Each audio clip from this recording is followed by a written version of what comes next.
Morning, boys. Oh, there's two in there. That's a lot of damage, dog. Haha.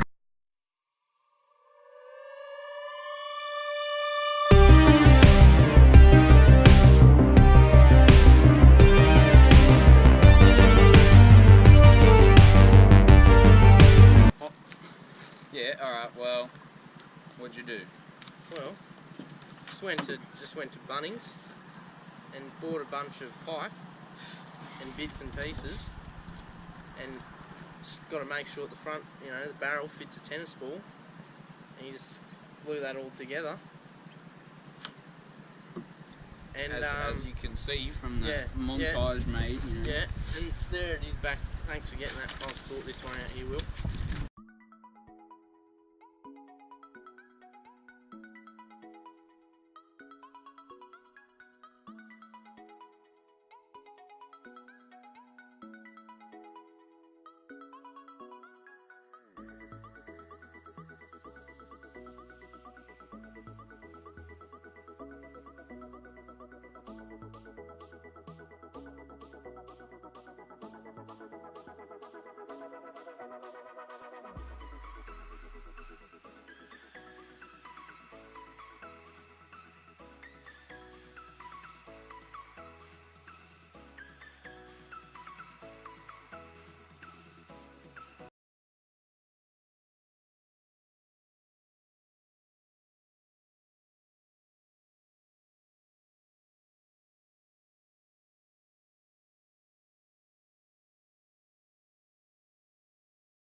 Do we need something to put on top of that maybe, you know, like that?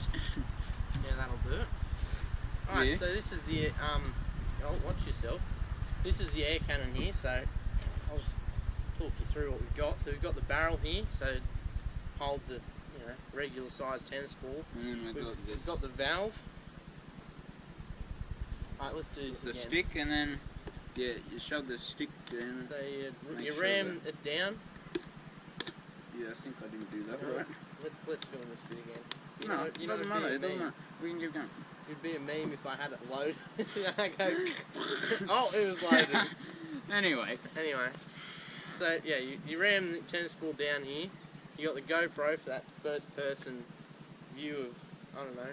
of, you know, you're gonna get the velocity of. Yeah, cut that. Cut. So you've got the GoPro on here for the first person perspective of the velocity of the ball getting fired out the back Relative of to the car. Yeah. Yeah. Relative to the car. And then using the camera that's actually recording you guys now, we stuck it on a fence post down there, and we drove pretty fast. Drove past it. So this out the back. Yeah. Well, I mean, the first thing we had to do was we had to set it up in front of the boards, as you'll probably see now if I edit it properly. About now. Yeah, well, you know, we set it up in front of the black and white cardboard screen thing. Scale, yeah, scale, that's a good one. Measured out, like, the distance increments in that, and then, you know, the time it took. We recorded it again using that camera, and then Sam still had that one on there, and shot that. And from that we determined the speed, which originally at 40 psi. No, well, your pump broke, so that one doesn't count. No. Yeah. We pumped it up to 40 psi on Sam's pump, and turned out that pump was broken. It's a bit faulty.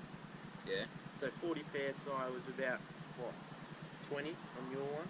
I don't know. I'd say less. Yeah, probably anyway, less. so we redid it all with a different pump that could actually read the pressures out normally.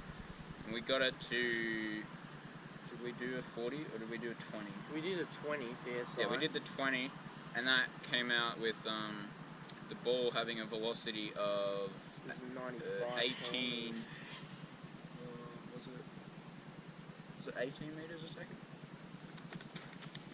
We got the maths here. Yeah, it was like 18 meters a second or something like that, which was 95 kilometres an hour or so. Oh no, it was 27. It was 27 meters a second on the 20 psi. And so we had to, you know, we're like, well, we're not going to drive 95 k's, so we lowered the pressure a little bit, turned it down to 10 psi, and then we ended up getting about 75 kilometres an hour, Yep. which is about, I think it was, you know, whatever 75 is divided by 3.6. Yeah. And so we did that one twice. The second time we got a lower number, which was like 18 meters a second, which is like 65 kilometers an hour. So from that we're like, you know, let's just go around 70, see what happens. And then we did 3 runs, which you'll probably see now.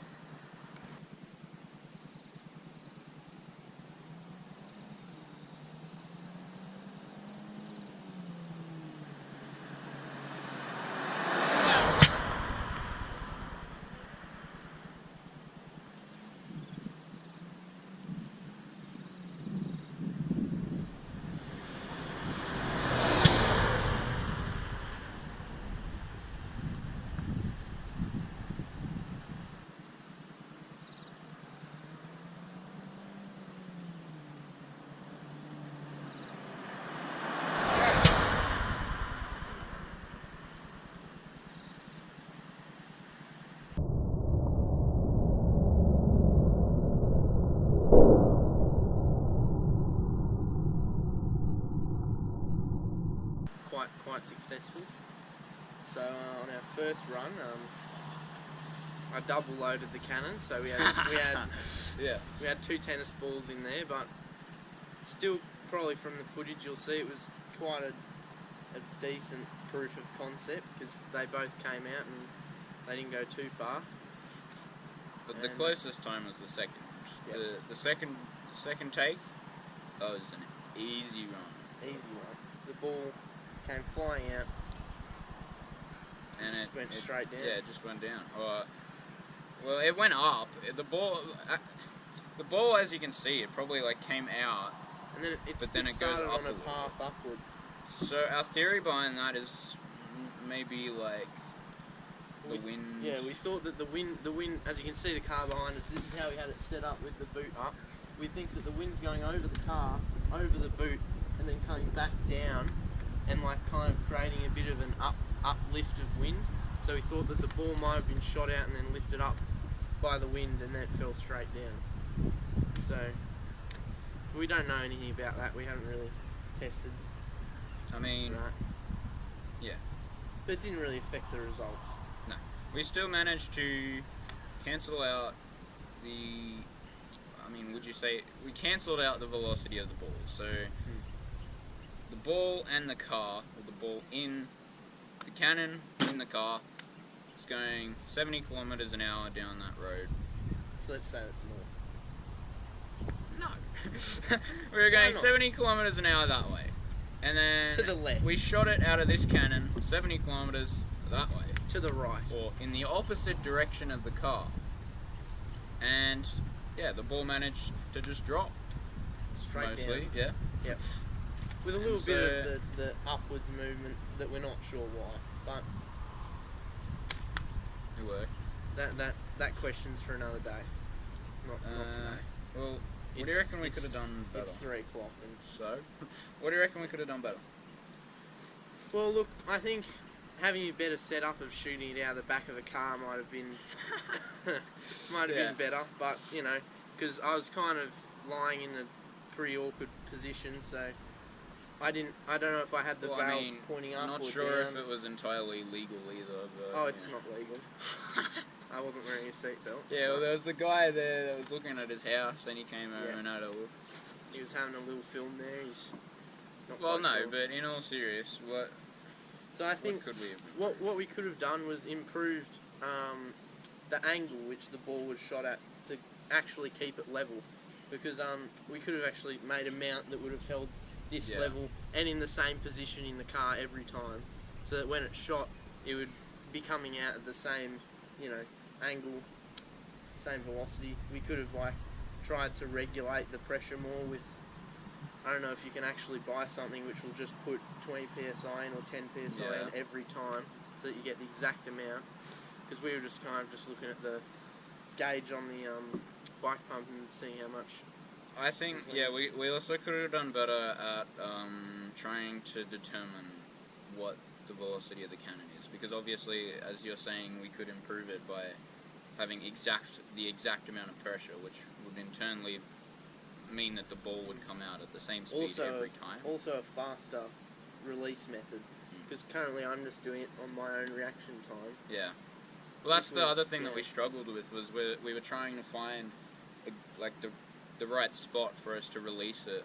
And as you can see in the video, like we had the scale set up, but we didn't really release it in front of it, which, you know, Still, we still did it. I mean, this camera still captured it.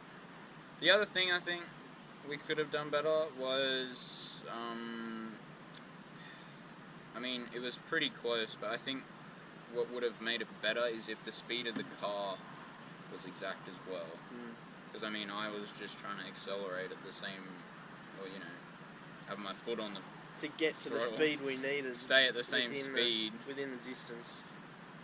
And we also needed, like, a decent amount of space to slow down without me falling out of the back of the car. So that really limited how much space we had to accelerate. So, but overall, I think we managed to prove that you know, the velocity of an object going that way, with the object fired from it, heading in the opposite goes direction. in the same speed in the opposite direction. Manages to the projectile's motion will cancel out and fall straight down, just affected by the force of gravity. So yeah, thanks for watching, I guess. Yeah, thanks for watching. 1